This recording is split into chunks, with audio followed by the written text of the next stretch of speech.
Hello. My theme that I chose was spiritual belief.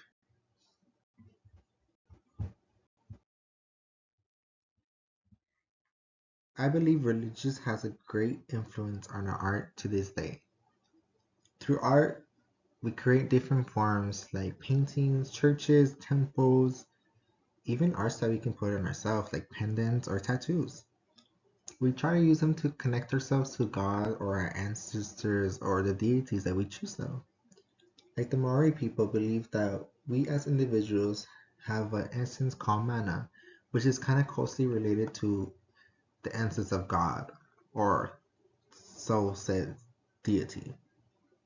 But unlike our religion, some religion don't believe that God should be in a human form because it's seen as disgrace. The artists I chose were Raphael, Sidney, and Peter. For Raphael, he was in a different time. He was with the High Renaissance. He was a student of Michelangelo Leonardo. And his piece of the Alba Madonna was a mixture of Florence and Roman culture. This is the piece I also studied because it correlates to the Virgin Mary with baby Jesus and a baby of John the Baptist. For Sydney, I researched the portrait of the Maori people, and Sydney was mostly known for his botanical art instead of portraits of people. And then for Peter, he is more known for agriculture painting, where he just paints like places, locations, and he was more from the Dutch Golden Age and more like individualism between his art. Raphael, the Alpha Madonna, like I said, the Virgin Mary, baby Jesus, and baby John the Baptist. You can tell by the implied lines that everyone's focus goes to the cross. Like Mary eyes, baby John the Baptist, if you make a line, their eyes go to the cross. And then baby Jesus and John the Baptist, they make a line too because Jesus is looking down on him.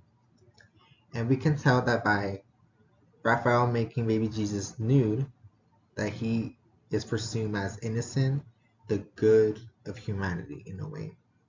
Unlike John and the Mary, where they have clothes on.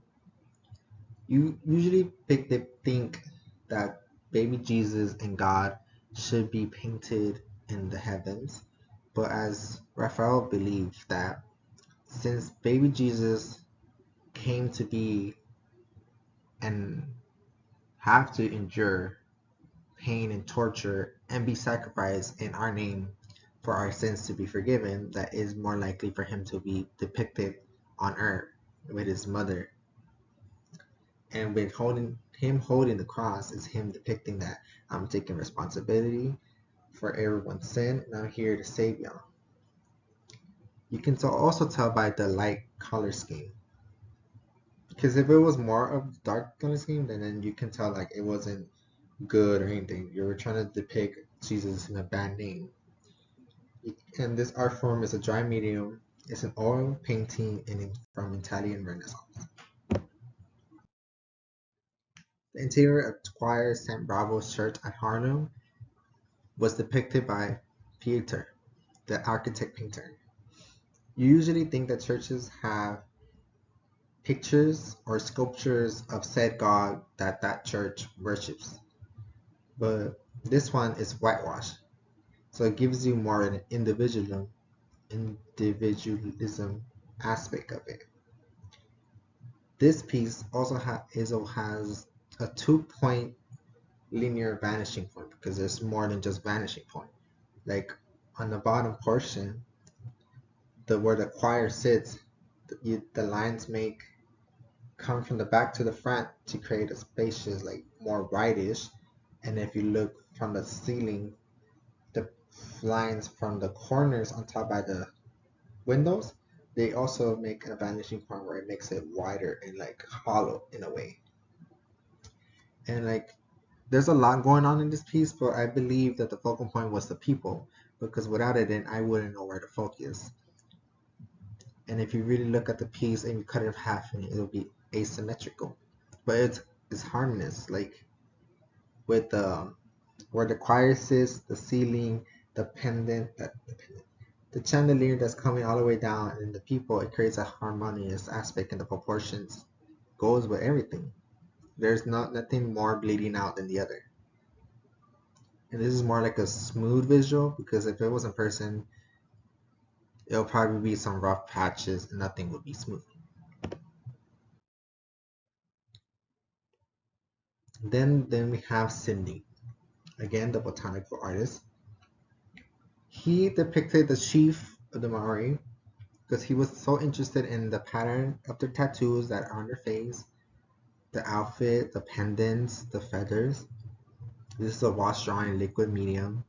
It's diluted ink.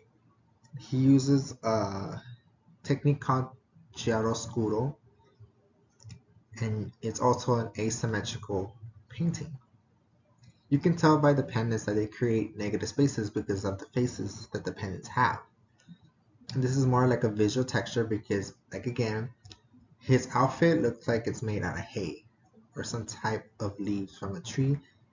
And some leaves are soft, but some are not. If it was hay, then we know that it's not soft at all.